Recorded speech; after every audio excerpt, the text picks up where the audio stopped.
Hey guys, welcome back to our YouTube channel. So आज हम देखेंगे CC2 भारत में शिक्षा स्थिति समस्याएं मुद्दे सब्जेक्ट का सिलेबस। मतलब कितने सारे टॉपिक्स है। कुछ बच्चे जो है उनको लगता है कि बीएड का जो सिलेबस है जो 1-2 पेज का दिया गया है तो बस उतना ही सिलेबस है, लेकिन ऐसा नहीं है। एक एक टॉपिक में आपको एक एक यूनिट में 100 से भी ज़्यादा टॉपिक्स देखने को मिलेंगे, इसलिए मैं आपके साथ डिटेल सिलेबस शेयर कर रही हूँ।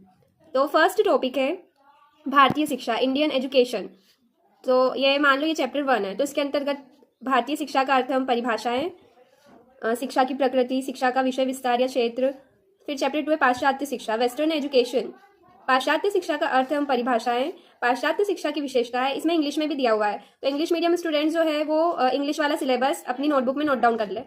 चैप्टर 3 है शिक्षा के उद्देश्य, एम्स ऑफ एजुकेशन। शिक्षा के उद्देश्य का अर्थ एवं परिभाषा, शिक्षा के निश्चित उद्देश्यों की आवश्यकता, शिक्षा उद्देश्यों के निर्माण हेतु आधार, शिक्षा के प्रमुख उद्देश्य, शिक्षा के कुछ बहुचर्चित उद्देश्य, समय, काल एवं स्थान, देश से संबंधित शिक्षा के उद्देश्य, लोकतंत्रीय भारत में शिक्षा के उद्देश्य। फिर चैप्टर 4 है शिक्षा के कार्य, फंक्शंस ऑफ एजुकेशन। मानव जीवन में शिक्षा के कार्य, राष्ट्रीय जीवन में शिक्षा के कार्य, अंतर्राष्ट्रीय स्तर पर शिक्षा के कार्य। फिर चैप्टर 5 है सामाजिक नियंत्रण, सोशल कंट्रोल। सामाजिक नियंत्रण की अवधारणा, कॉन्सेप्ट ऑफ सोशल कंट्रोल। सामाजिक नियंत्रण का अर्थ एवं परिभाषाएं, सामाजिक नियंत्रण के उद्देश्य, शिक्षा सामाजिक नियंत्रण के साधन के रूप में। फिर चैप्टर 6 है सामाजिक परिवर्तन, सोशल चेंज। सामाजिक परिवर्तन की अवधारणा, अर्थ एवं परिभाषाएं, कारक, शिक्षा सामाजिक परिवर्तन के साधन के रूप में। फिर चैप्टर 7 है सांस्कृतिक विरासत, कल्चरल हेरिटेज।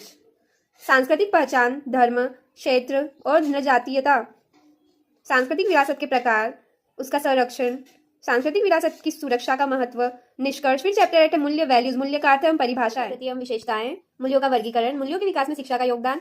फिर चैप्टर 9 है विद्यालय एवं समाज, विद्यालय एवं समाज में संबंध। चैप्टर 10 है संस्कृति एवं शिक्षा, कल्चर एंड एजुकेशन। संस्कृति का अर्थ एवं परिभाषाएं, संस्कृति का स्वरूप, विशेषताएं, संस्कृति एवं शिक्षा में संबंध। फिर चैप्टर 11 है सामाजिक व्यवस्था, सामाजिक व्यवस्था का अर्थ एवं परिभाषाएं, सामाजिक व्यवस्था की विशेषताएं, विद्यालय सामाजिक व्यवस्था के रूप में, सामाजिक व्यवस्था है तो विद्यालय के कार्य। फिर चैप्टर 12 है शिक्षा के अभिकरण, एजेंसीज ऑफ एजुकेशन। शिक्षा के अभिकरण का अर्थ एवं परिभाषा। चाहिए इंग्लिश वाला भी मैं कैमरा में कैप्चर कर रही हूँ ताकि इंग्लिश मीडियम वाले स्टूडेंट्स के लिए भी हेल्पफुल हो। फिर चैप्टर 12 है शिक्षा के अभिकरण, है ना, एजेंसीज ऑफ एजुकेशन। शिक्षा के अभिकरण का अर्थ एवं परिभाषा, शिक्षा के अभिकरणों का वर्गीकरण, औपचारिक शिक्षा, अनौपचारिक शिक्षा, निरौपचारिक शिक्षा, अनौपचारिक तथा निरौपचारिक शिक्षा में अंतर।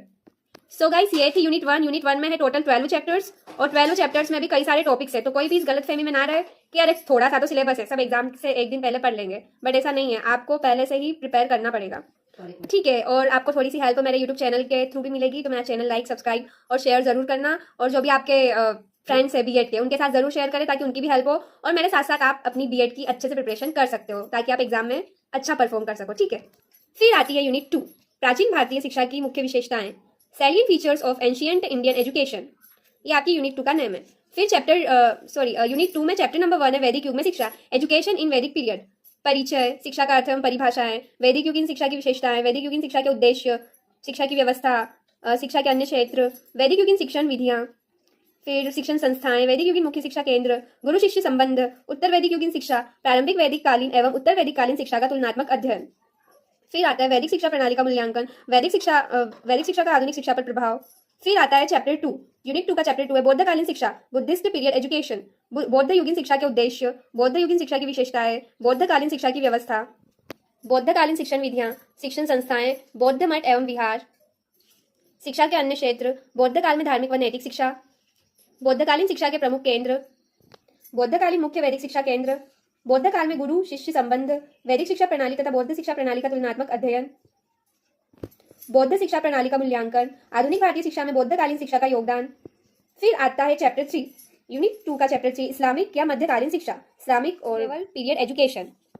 फिर इसमें टॉपिक्स है इस्लामिक और मध्यकालीन शिक्षा के उद्देश्य, मुख्य विशेषताएं, फिर मध्यकालीन शिक्षा की संरचना, मध्यकालीन शिक्षण विधियां, अन्य शिक्षा क्षेत्र, उपाधियां, मध्यकालीन शिक्षा केंद्र या शिक्षण संस्थाएं, मध्यकालीन शिक्षा के अन्य पक्ष, हिंदू शिक्षा प्रणाली और इस्लामिक शिक्षा प्रणाली का तुलनात्मक अध्ययन, इस्लामिक शिक्षा प्रणाली का मूल्यांकन, फिर मध्यकालीन शिक्षा प्रणाली का आधुनिक भारतीय शिक्षा पर प्रभाव। ये इस्लामिक से भी क्वेश्चन पूछ सकता है या मध्यकालीन से भी, तो आप दोनों को याद करना, मतलब रखना, ठीक है। याद रखना कि या तो इस्लामिक मध्यकाल में जो है वो बोल सकते हैं कि मध्यकाल, ये मिडिएवल यानी कि एम से मध्यकाल और एम से जो मुस्लिम शासक थे उन लोगों का ये काल था, है ना, तो एम से मुस्लिम शासक हो गया, और ये पीरियड का नाम भी हो गया एम से, तो याद रखना है ना। और इस्लामिक तो मुस्लिम धर्म में इस्लाम धर्म होता है, तो ऐसे आप याद रख सकते हो। तो फिर यूनिट 2 में आता है चैप्टर 4, शिक्षा में परंपरा, ट्रेडिशन इन एजुकेशन। पारंपरिक शिक्षा का अर्थ, पारंपरिक शिक्षा की विशेषताएं, पारंपरिक शिक्षा के लाभ, पारंपरिक शिक्षा की हानियां। फिर चैप्टर 5 है औपनिवेशिक भारत में शिक्षा, एजुकेशन इन कॉलोनियल इंडिया। मिशनरियों द्वारा आधुनिक शिक्षा का आरंभ, मिशनरियों के शिक्षा कार्य, 1813 का आज्ञा पत्र, मैकाले का विवरण पत्र 1835, बेंटिक की शिक्षा नीति 1835, वुड का घोषणा पत्र 1854, वुड के घोषणा पत्र की सिफारिशें एवं सुझाव। इसमें आपको डेट्स और ये जो ईयर्स है इनको अच्छे से याद रखना है। तो इसका आप एक टेबल बना के भी, एक तो ये साइंटिस्ट के नेम, साइंटिस्ट या फिर ये जो भी पुराने ज़माने के लोग थे इनके नेम और ईयर और डेट, और इन्होंने कौन कौन सी नीतियाँ दी थी या फिर कौन कौन से पत्र दिए थे, कौन कौन से सुझाव, तो ये सारी चीज़ें एक शॉर्ट फॉर्म में आप लिख सकते हो। फिर आता है भारतीय शिक्षा आयोग 1882, जिसको हंटर आयोग के नाम से भी जाना जाता है। लॉर्ड कर्जन की शिक्षा नीति 1904, कलकत्ता विश्वविद्यालय आयोग एवं सैडलर आयोग 1917 और 1919, हर्टाग समिति 1929 का गठन एवं सुझाव। वुड एबर्ट रिपोर्ट, ये वुड और एबर्ट दोनों डिफरेंट साइंटिस्ट है ना, 1937। फिर वुड एबर्ट रिपोर्ट के सुझाव एवं सिफारिशें, सार्जेंट रिपोर्ट 1944। फिर आता है चैप्टर 6। चैप्टर 6 का नाम है राष्ट्रीय शिक्षा प्रणाली के उद्भव हेतु प्रयास।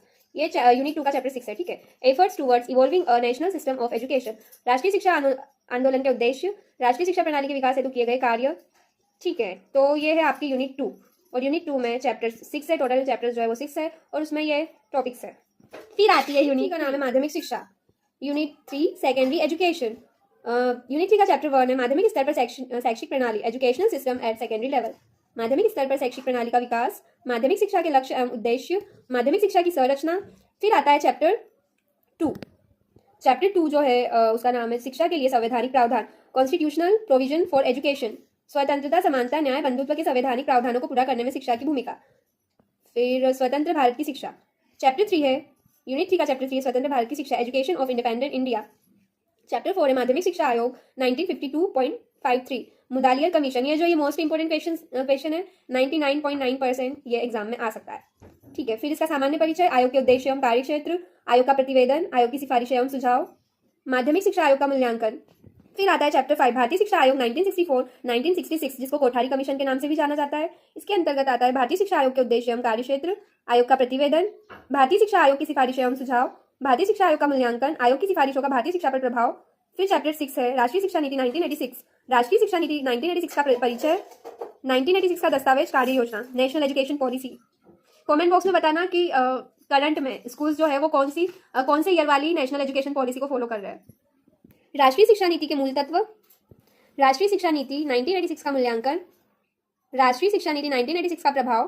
फिर आता है चैप्टर 7 संशोधित राष्ट्रीय शिक्षा नीति, रिवाइज्ड नेशनल एजुकेशन पॉलिसी 1992, राष्ट्रीय शिक्षा नीति 1986 का संशोधित प्रारूप, कार्य योजना 1992, संशोधित राष्ट्रीय शिक्षा नीति 1992 का मूल्यांकन, माध्यमिक शिक्षा का महत्व एवं आवश्यकताएं, माध्यमिक शिक्षा का प्रसार, माध्यमिक शिक्षा के प्रसार संबंधी समस्याएं, माध्यमिक शिक्षा के प्रसार की समस्या का समाधान, माध्यमिक शिक्षा के विस्तार एवं गुणात्मक विकास हेतु चलाए गए कार्यक्रम।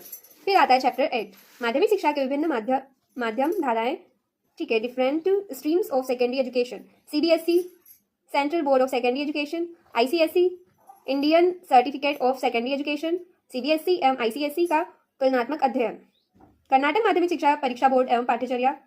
फिर आता है चैप्टर 9 माध्यमिक विद्यालय शिक्षक, एक आदर्श शिक्षक के गुण, माध्यमिक विद्यालय शिक्षक की योग्यताएं, माध्यमिक विद्यालय शिक्षक की दक्षताएं, शिक्षक का रोजगार प्रारूप, शिक्षक के लिए आचार संहिता।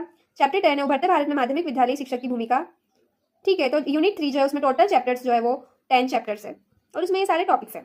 ये सब तो केवल टॉपिक्स के नेम है, टॉपिक्स के नेम पढ़ने में ही मैं इतना थक गई हूँ, तो सोचो इनके अंदर कितना डिटेल्स पढ़ना पड़ेगा। बट ऐसा है, ये जो बुक्स है, बुक्स में थ्योरी टाइप क्वेश्चंस दिए हुए, मतलब पॉइंट वाइज तो बहुत कम है, और अगर पॉइंट्स भी है तो इतने बड़े बड़े पॉइंट्स है कि बच्चे को याद रहना थोड़ा सा डिफिकल्ट लगता है। इसलिए मैं ये जितने भी टॉपिक्स है उनके ऊपर short answers, point wise answer और शॉर्ट आंसर्स में प्रिपेयर करूंगी, ताकि हमारे लिए पढ़ने में, कॉन्सेप्ट को समझने में आसानी हो और हम एग्जाम में इजीली लिख सकें, ज़्यादा एफर्ट लगाने की जरूरत नहीं हो, एफर्टलेसली हम लिख सकें, है ना।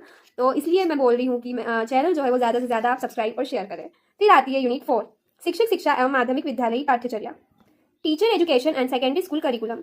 चैप्टर 1 है भारत में शिक्षक शिक्षा, टीचर एजुकेशन इन इंडिया, शिक्षक शिक्षा का अर्थ एवं परिभाषाएं, शिक्षक शिक्षा की स्थिति, शिक्षक शिक्षा के लक्ष्य एवं उद्देश्य, शिक्षक शिक्षा की पाठ्यचर्या, शिक्षक शिक्षा का महत्व एवं आवश्यकताएं। फिर आता है चैप्टर 2 शिक्षक शिक्षा के क्षेत्र में व्यावसायिक संगठन, professional organisation in field of teacher education, सेवा पूर्व शिक्षक शिक्षा, प्री सर्विस टीचर एजुकेशन, सेवाकालीन शिक्षक शिक्षा। फिर आता है चैप्टर 3 राष्ट्रीय शिक्षक शिक्षा परिषद, national council for teacher education. अब मुझे आप कमेंट बॉक्स में बताना कि एनसीटी जो है वो उसका मुख्यालय कहाँ पर स्थित है। आई थिंक सारे बीएड प्रशिक्षणार्थियों को आंसर पता होगा और कमेंट बॉक्स में जरूर बताएं, और जिसको नहीं पता वो भी बताए कि मुझे नहीं पता। फिर आता है चैप्टर 4 राष्ट्रीय शैक्षिक अनुसंधान और प्रशिक्षण परिषद, national council for teacher education research and training, NCERT. फिर इसके अंतर्गत जो है राष्ट्रीय शैक्षिक अनुसंधान एवं प्रशिक्षण परिषद के उद्देश्य, इसके कार्य और राष्ट्रीय शैक्षिक अनुसंधान और प्रशिक्षण परिषद की प्राथमिकताएं, प्रायोरिटीज, है ना, आपकी क्या क्या प्रायोरिटीज है अभी करंट में। फिर आता है चैप्टर 5 राज्य शैक्षिक अनुसंधान और प्रशिक्षण विभाग, department of state educational research and training, DSERT के उद्देश्य, डीएसईआरटी के विभाग, डीएसईआरटी के कार्य। फिर आता है चैप्टर 6 शिक्षक शिक्षा college, college of teacher education, CTE, वैधानिक एवं संस्थागत ढांचा, लीगल एंड इंस्टीट्यूशनल फ्रेमवर्क, निशुल्क एवं अनिवार्य शिक्षा अधिनियम 2009 तथा शिक्षक शिक्षा। फिर शिक्षक शिक्षा पर राष्ट्रीय पाठ्यचर्या की रूपरेखा, national curriculum framework on teacher education, नियामक ढांचे में सुधार।